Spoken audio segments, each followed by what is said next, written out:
Welcome, Scorpio. This is Regina from Pacific Tarot, getting ready to do your January 2024 reading. I have laid out a combination of the African Tarot and the Tarot of the Divine along the axis of the horoscope wheel. I'll clarify with the good Tarot and use 3 oracle decks along the way. I appreciate your presence. Thank you for all the ways that you support me. Incredibly with your time, as well as all the other ways that I feel your love and appreciation. I am going to be starting personal readings, and the information about that is in the description box below. For safety reasons, naturally, I will never contact you offering you free readings, particularly for payment or readings for payment. However, and I'm saying that because naturally there are many scams on YouTube and elsewhere where people may pose as me or Pacific Tarot and offer you a reading for money. But I am giving away a monthly free reading. And in order to notify you of your selection from the comments and from the donations, I will be emailing you, letting you know that. So that's the only exception, and hopefully I don't want anyone to be hurt by anyone misrepresenting me. So on that note, let's get started with your overall energy, Scorpio, the 6 of Wands. 6 of Wands is about success, reward, recognition that you're receiving for something that you're doing in concert with others. You're part of a team here. You're part of a greater effort. And this may be distinctly related to some educational or spiritual experience, education, information, conferencing, meeting up, traveling, publishing. These are all areas that are highlighted by the full moon in Cancer, the time during which I'm doing this reading. So I feel that there is some success that you're having in one of these areas specifically, particularly if you're Scorpio rising. However, it is the recognition from your peers that is the most valuable to you. Perhaps as a result of the reward or acknowledgement, others are appreciating the way that you have lifted up the entire team through your hard work, discipline, and perseverance. In the 10th house, the house of your social identity, we have the Page of Coins. The pages are usually about being in a beginner mind. And this card is indicating to me that you're recognizing the opportunity for abundance, perhaps to build wealth or grow abundance through this particular success or recognition that you're receiving. You're saying yes to money or love or attention in a way that may have been evading you in the past, or may have not been comfortable for you in the past, or a way in which the thought of gaining money, a lot of money from your effort, was not okay. And I see you have stepped into a new sense of worthiness and deservedness, a new sense that you are deserving of all the reward, abundance, wealth, prosperity, attention that your effort merits. And that this is a personal success for you that leverages not only growth for you, a stability and security for you, but for the organization or team on whose behalf you are working. In the 1st house, the 10 of Wands. This is describing your efforts, in many ways, this is your work ethic that is perhaps potentially draining you at this time. You are working effortlessly at something. It doesn't necessarily have to be at a job. It could be working relentlessly at structuring your life in a way that you believe will give you the most value, inspiration, enjoyment, pleasure. But ironically, you're overdoing it, overworking yourself in the process. You're overburdened by all of the details, obligations to others, and the sense of obligation is something that has been inherited by you. And this is part of the way that you are reprioritizing perhaps your desire for abundance. You're welcoming abundance. You're transitioning out of this fulfilling obligations to others and prioritizing your own desires as primary, so that your desires structure your life, indicate the priority of your responsibilities rather than the priorities and responsibilities that attend to being a caretaker or a provider have dictated the structure of your life and a level of unrelenting exhaustion. There's almost a feeling here of not being able to keep up with yourself.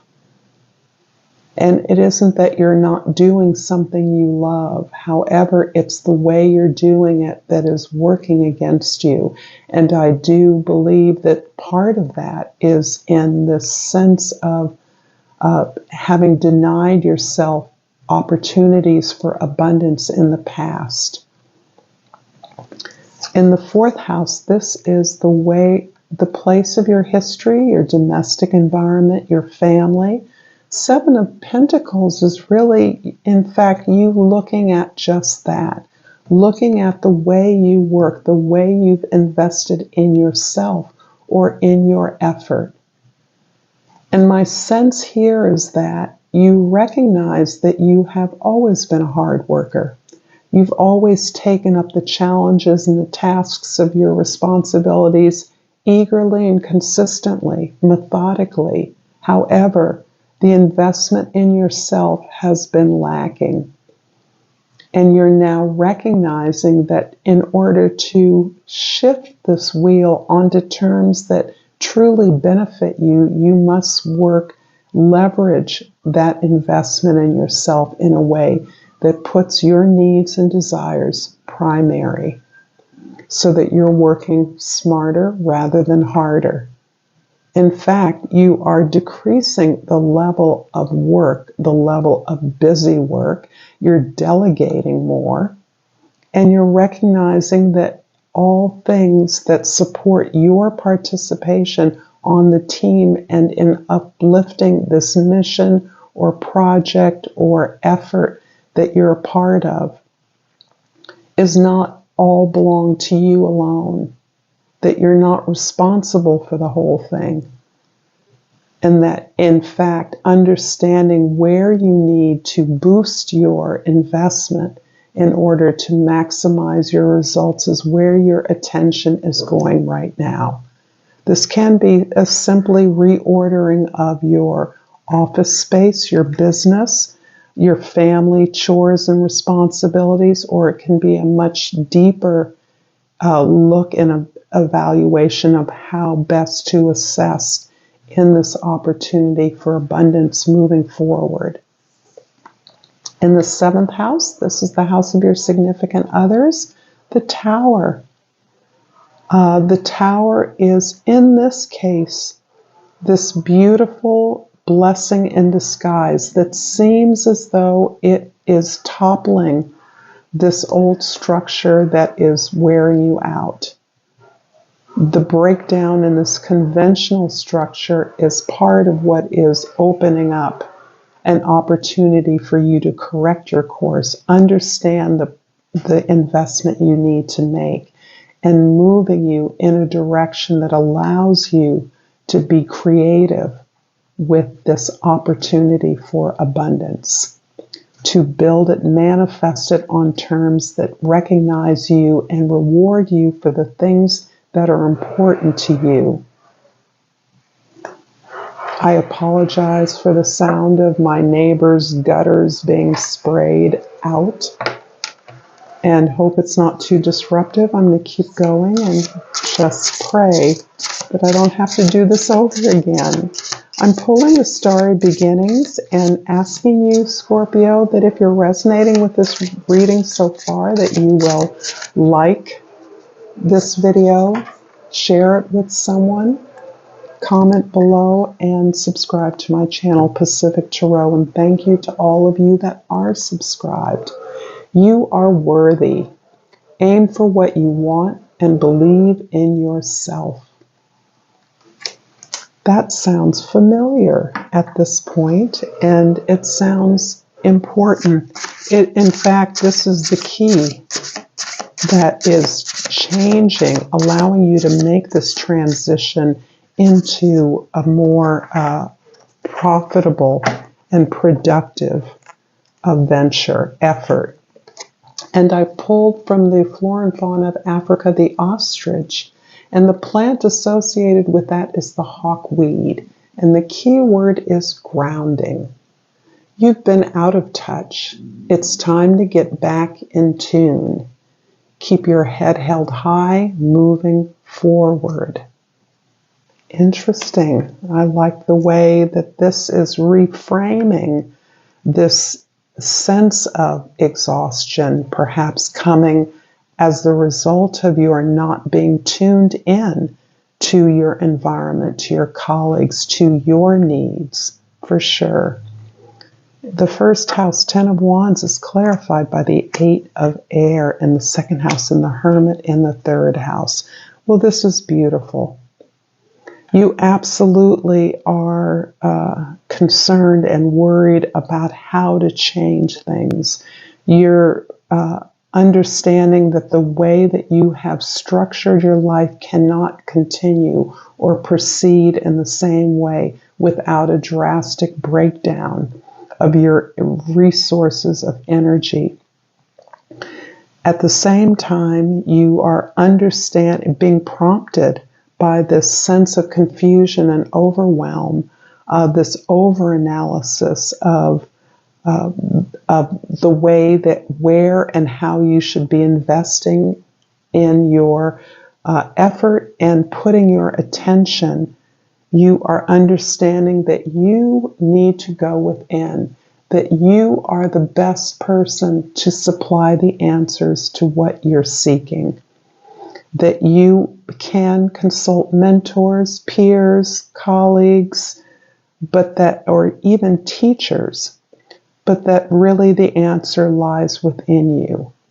And this is really confirming the idea that it is this shift in your attention, your priority, that is reordering your effort, your monumental efforts in a significant way so that you're not eternally depleted. The 7 of Pentacles is in the 4th house is clarified by the Queen of Water in the 5th house and the King of Air in the 6th house. Really, you love what you do. You love your peers. You enjoy your talents. You enjoy your expression. You want to collaborate in that arena. That is so much of where you invest your effort as it is now. And what you are now bringing additionally to the table is this ability to be dispassionate, to move your feelings, your emotions aside while you're still fueling this desire to explore and discover new aspects of that creativity, that talent of yours. And you're expressing that talent with a new clarity, a new ability to integrate the voices of others, to integrate the experiences of others in your retelling, in your expression of your effort, in your desire to work with others. As so often is the case, this feels as though you are crafting a story. crafting a narrative in which you are tapping into this endless well of creativity, compassion, intuition, and allowing yourself, your heart, your passionate nature to emerge along a very well-disciplined, well-researched, well-thought-out avenue. I'm intrigued by this, and it is, in fact, supporting the idea that you are perhaps working towards publishing something, presenting something in a way that taps into the collaboration that you have been working, or the community that you've been working with and on behalf of. The Tower in the 7th house is clarified by patience, or the Temperance card in the 8th house, and the Ace of Fire in the 9th house. Oh yes. A new beginning, a new start, a new desire and inspiration that is coming to you through your facility with a diversity of cultures, knowledge, cultural traditions, information that you are gathering that is fueling this creative burst, this ability you have to structure this monumental production of effort.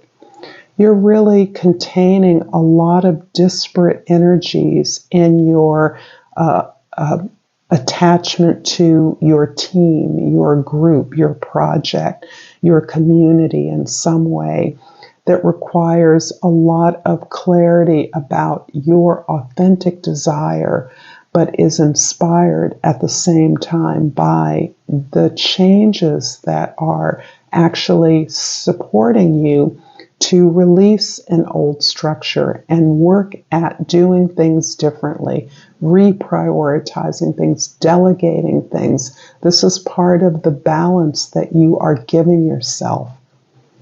The key that is unlocking this sense of oppression that you may feel you're laboring under, trying to keep up with all of your ideas, all of your projects, all of your efforts.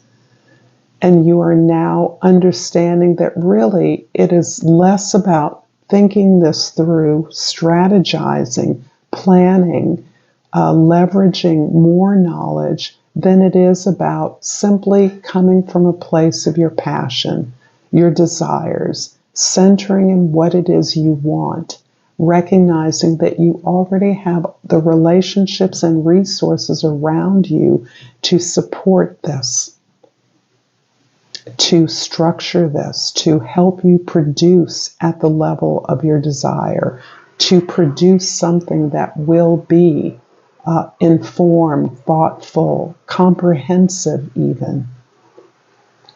The Page of Coins in the 10th house is clarified by the Chariot in the 11th house, and the Fool in the 12th house. My goodness. I am so curious, Scorpio, what it is you're working towards, what it is you're working on. You're getting some confirmation that you're on your path of destiny, and this is important. But you're also to a place where you've prepared the ground to answer the unpredictable events, the disintegration of structure that you've relied on that has caged and limited you onto a new path. You're moving onto a new direction that is totally a result of the faith that you're now investing in who you are and what you desire. This is beautiful. I must again apologize for the sound of my neighbor cleaning out their gutters and hope this isn't too disruptive. Please let me know if it's too much. And I pulled the anemone from the language of flowers, and the key word is optimism. Look up and look brightly. Thank you so much, Scorpio, for this beautiful reading. Until next time, namaste.